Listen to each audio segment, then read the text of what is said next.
फोकाल series. और ये लीजिए फिर तुम्हारे सामने पसीना छुड़वाने वाला सवाल किसका, पॉलिटी का। सवाल को पढ़ लीजिए, फटाफट इसका आंसर छापिए। संविधान की उद्देशिका के संबंध में निम्न कथनों पर विचार कीजिए और दिए गए कूट की सहायता से बताइए कि इनमें से कौन सा कथन सही है। ऑप्शन नंबर 1, पंडित नेहरू द्वारा प्रस्तुत उद्देश्य प्रस्ताव अंतोतगत्वा उद्देशिका बनी। दूसरा क्वेश्चन, इसकी प्रकृति न्याय योग्य नहीं थी। तीसरा क्वेश्चन, इसमें संशोधन नहीं किया जा सकता। क्वेश्चन आपके सामने है। क्वेश्चन के लेवल में दोस्तों कोई कमी नहीं है क्या, लेवल में। सूरज कानपुर वाला कह रहा है सर इतनी जल्दी कैसे लिखें, तो सूरज मेरी जान सुन, तेरा नाम तो वैसे भी सूरज है यार, तुझे सूरज की तरह चमकना है ना, 5-7 दिन मेरे साथ क्लास ले ले, तेरे हाथ की स्पीड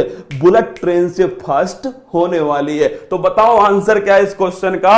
अगर तुमसे पूछ ले ऑप्शन 1, 2, 3 कौन सा सही है कौन सा गलत है, देखिए दोस्तों जब नेहरू जी थे उन्होंने 13 दिसंबर, कब, 13 दिसंबर 1946 को दोस्तों एक प्रस्ताव लेकर आए थे जिसका नाम था उद्देश्य प्रस्ताव। क्या नाम था, उद्देश्य प्रस्ताव। यही उद्देश्य प्रस्ताव दोस्तों बाद में क्या बन गया, ये बाद में उद्देशिका बन गया या फिर जिसे तुम प्रस्तावना कहते हो। तो पहला स्टेटमेंट तो ठीक हो गया दोस्तों, 13 दिसंबर 1946 को नेहरू जी के द्वारा दोस्तों उद्देश्य प्रस्ताव लाया गया था, वही दोस्तों क्या बन गया, प्रस्तावना बन गया। इसकी प्रकृति न्याय योग्य नहीं है, यह बिल्कुल सही क्वेश्चन है दोस्तों।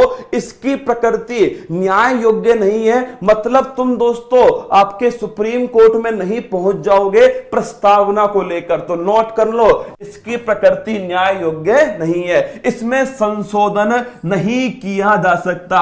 ई दोस्तों फंस गया चक्कर, है ना। संशोधन हो सकता है और 42वां संविधान संशोधन 1976, 3 शब्द जुड़ते हैं, समाजवाद, पंथनिरपेक्ष और दोस्तों अखंडता। और ये किसमें कहा गया था, केशवानंद भारती, क्या, केशवानंद भारती केस के अंदर 1973 में ये वाला डिसीजन दिया गया कि संविधान की प्रस्तावना में दोस्तों संशोधन हो सकता है। तो देखिए ऑप्शन 1 सही है, 2 सही है, 3 गलत है। 3 को हटाओ, यहां से हटा दोस्तों, यहां से हटा, आंसर क्या आएगा बता दो रसगुल्लो फटाफट से।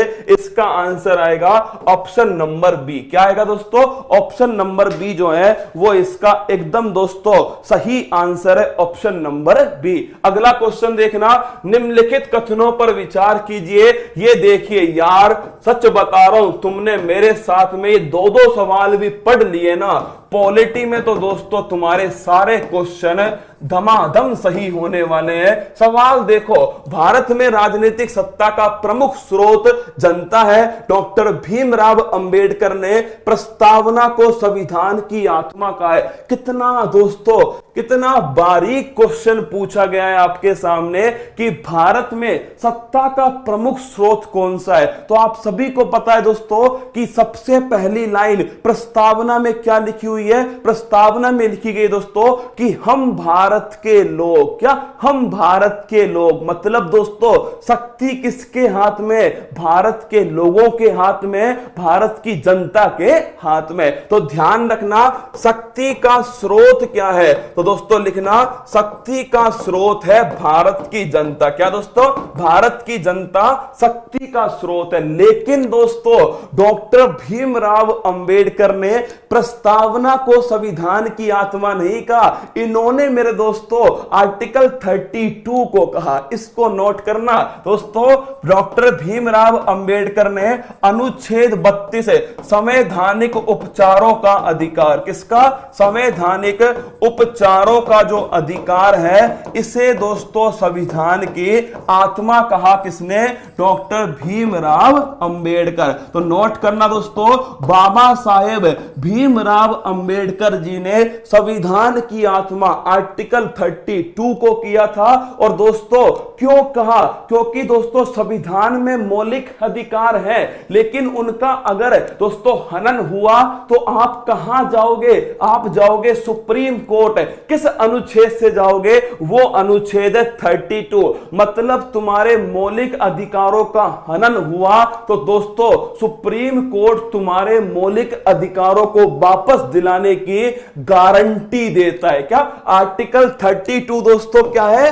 ये गारंटी है। और मौलिक अधिकारों के उल्लंघन होने पर तुम सीधा सुप्रीम कोर्ट जा सकते हो। सुप्रीम कोर्ट याचिका जारी करता है, रिट जारी करता है, वो सब की दोस्तों इस आर्टिकल 32 से होता है। अब देखिए किसी ने इतना भी दिमाग लगा दिया ना सवाल में, फिर भी दोस्तों रायता फैलेगा। वो सोचेगा गुरुजी ऑप्शन 1 तो ठीक है, ऑप्शन 2 गलत है। क्या? ऑप्शन 2 गलत है। और फिर दोस्तों वो करेगा नागिन डांस। क्या करेगा? नागिन डांस करेगा। मजा आ गया। क्या? मजा आ गया। आज तो फाड़ दिया पेपर को, ये ऐसे सोल्व किया और आंसर तुरंत लगा देगा कि गुरुजी 1 सही है 2 गलत है, ऑप्शन नंबर 1 ठीक है। घर पहुंचेगा, पड़ोसी इंतजार कर ही रहा होगा।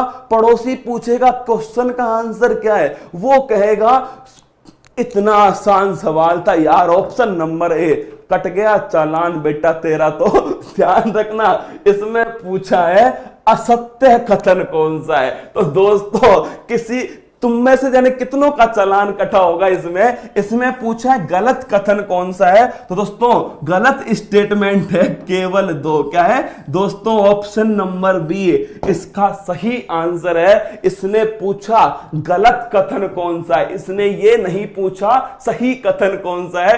तुमने तो दोस्तों आंखें बंद करके नहीं, एक चेहरा नजर आया वो हो तुम। तो ऐसा मत करना, ऑप्शन बी इसका सही आंसर है। आइए दोस्तों आगे बढ़ते हैं। पहली बौद्ध संगति किस स्थान पर होती है? राजगृह के अंदर। कहां दोस्तों? राजगृह। और याद करो महाकश्यप। कौन दोस्तों? महाकश्यप और अजातशत्रु। तो पूछ ले शासक कौन था? अजातशत्रु थे दोस्तों।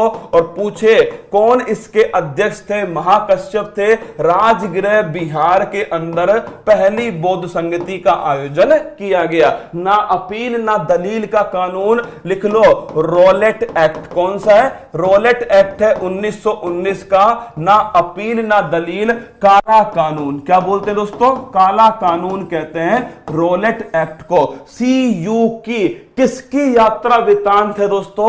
CU की। कल पूरी प्रस्तावना तुम्हारे सामने होगी, चिंता मत करो ना। अब दोस्तों सवाल करा दिए तो कल तुम्हारे सामने पूरी प्रस्तावना। जय हिंद, खत्म खेल। क्या? खत्म खेल। कल तैयार रहना दोस्तों, सुबह पूरी प्रस्तावना का आपके सामने रखने वाला हूं कल सुबह। CU की किसकी यात्रा वृतांत है? ये दोस्तों लिख लेना, CU की। ये है भाई साहब किसकी? ह्वेनसांग। किसकी दोस्तों? ह्वेनसांग की है। कहां के थे? चीन के थे। कहां के? चीन। 72 देशों की यात्रा करते हैं। उस यात्रा को दोस्तों कहां पर लिखते हैं? CU की इसके अंदर लिखते हैं।